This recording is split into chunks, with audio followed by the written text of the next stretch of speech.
West Godavari అమ్మమ్మ వంటల video అండి. ఈరోజు మాకు సమీపంలో వెంకటేశ్వర స్వామి గుడికి కుంభాభిషేకం అండి. నైట్ అనుకోకుండా అటు వెళ్తే ఒక ఆవిడ చెప్పారు హోమాలు చేస్తుంటే అటు వెళ్ళిపోయాను. అక్కడ నవగ్రహ హోమం, ఆంజనేయ హోమం అన్నీ చేశారు.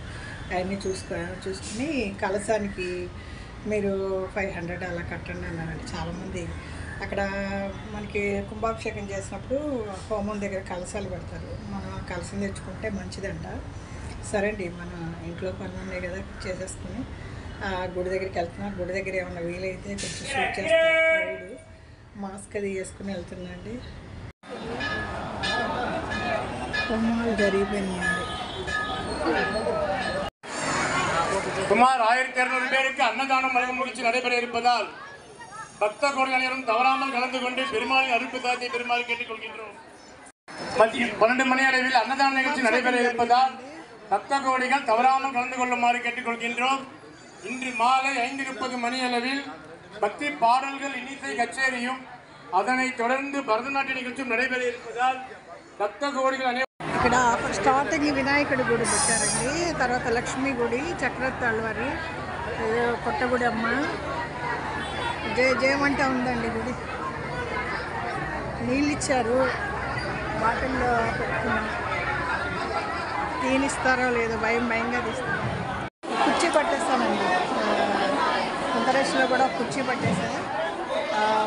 ఫ్రంట్ వచ్చేసి వినాయకుడి గుడి అండి. తర్వాత వచ్చి అటు చక్రతాళ్వారు, లక్ష్మీదేవి గుడి కొత్తగా కట్టారు.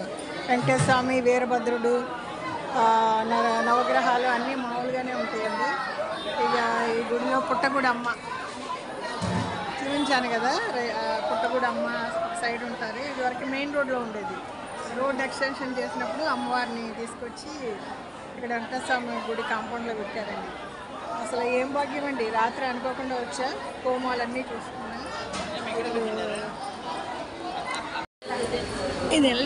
ఇదంతా భాగ్యం అండి. మనం ఇవన్నీ కాసేపు గుళ్ళో ఉంటే మనశ్శాంతిగా ఉంటుంది. ఇండ్లలో ఎన్నో టెన్షన్లు అండి. మనం ఆ కష్టాలని చెప్పుకునే దేవుడు ఒకటే.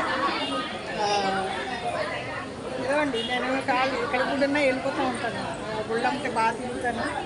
నాకు ఏదో భాగ్యం అండి, రాత్రి అనుకోకుండా వచ్చాను, విషయం తెలిసింది. నేను పొద్దుటే వంట ఇది చేసుకుని ఇంట్లో పనులు చేసుకుని పరుగులు తీసుకొచ్చేసాను. చూసారా, ఇంకా రష్గా ఉంది. ప్రసాదాలండి, ప్రసాదాలు.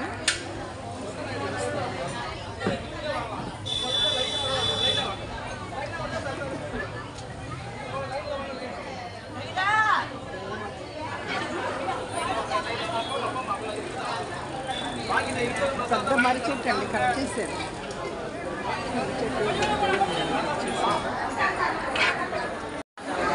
చాలా పెద్ద మర్రి చెట్టు అండి ఇది. బాగా సగం కట్ చేశారు. గుడి ముందేమో వినాయకుడి గుడి కట్టారు, వెనకాల చక్రతాళ్వారు, లక్ష్మీదేవికి గుడి కట్టారండి. ప్రసాదాలు ఇంకా కలశం అది ఇస్తారంట మధ్యాహ్నం భోజనాలంట. ఇది అమ్మవారి గుడి.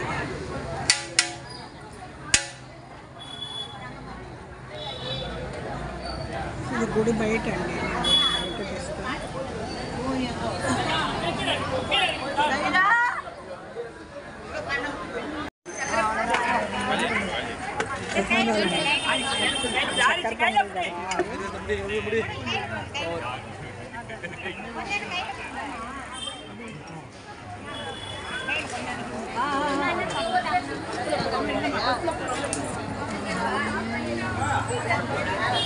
ఇలాంటి చోటకి రావడానికి భాగ్యం ఉండాలండి. మనం అనుకోకుండా దేవుడు పిలిచాడు. లోపల అమ్మవారు పుట్టగుడి అమ్మని, నాగతమ్మ అంటారు. మర్రి చెట్టు కొంచెం కట్ చేసి గుడి వచ్చారండి. ప్రసాదాలు వెళ్ళడానికి అవసరం లేదండి. కాసేపు ఉండి నేను కష్టపడి వచ్చాను, ఇవన్నీ చూసుకుని కాసేపు ఆగి వెళ్దాం అనేసి కూర్చుని పోయా. ఎవరొకళ్ళు ఏదో కూర్చేస్తారు, కూర్చున్నా. తెలిసిన వాళ్ళు మాట్లాడతారు. బాగా తెలిసిన వాళ్ళు అండి, వాళ్ళు కనపడ్డారు. స్వామి సాయిబాబా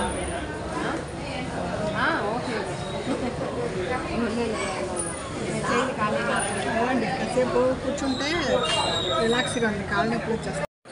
హైస్లో వచ్చిన నేను వచ్చేసి కుంభాభిషేకం గుడిలో ఉన్నా. కుంభాభిషేకం మీకు తెలుస్తుంది, గుడి రష్గా ఉంది. అయిపోయింది, కుంభాభిషేకం అయిపోయింది. ఏదో కలశం అన్నీ ఇచ్చేసారు. ఇంకా ఏదో భోజనం అంట, దేవుడి భోజనం తిందామని కూర్చున్నాము. మాకు తెలిసిన వాళ్ళు సీటు పడతా అంటారు, అంతవరకు కాళ్ళు నొప్పి అని ఒక కుర్చీ పక్కన కూర్చున్నాం. గుడి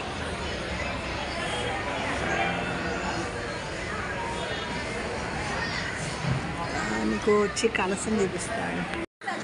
ఇక్కడ కనపడే దగ్గర భోజనాలండి, అన్నదానం. వెళ్ళొద్దా సోలిమేడు వెంకటేశ్వర గుడి ఇదండి, ఇదంటారు కదండి, కలసంలన్నీ పెట్టి నీళ్ళన్నీ దింపుతారు నదులు. కుంభాభిషేకం. ఈ మర్రి చెట్టు చాలా పెద్దగా ఉండేది. ఈ గుడి ఎక్స్టెన్షన్కి కొంచెం కట్ చేశారు. ఇదండి కొత్తగా వచ్చి ఇక్కడ హోమశాల పెట్టారు. యోగా హోమం అన్నీ చేశారండి, యాగశాల. లోపల వచ్చండి పద్మావతి అమ్మవారు, అవతల వినాయకుడు, తర్వాత చక్రతాళ్ వారు కొత్తగా కట్టారండి. వినాయకుడిని వెనక నుంచి ముందుకు తీసుకొచ్చారు. కుమారస్వామి గుడి లేపారు. సరే అండి, మనం కూడా దేవుడి భోజనం చేసేసి ఇంటికి వెళ్ళిపోదాం.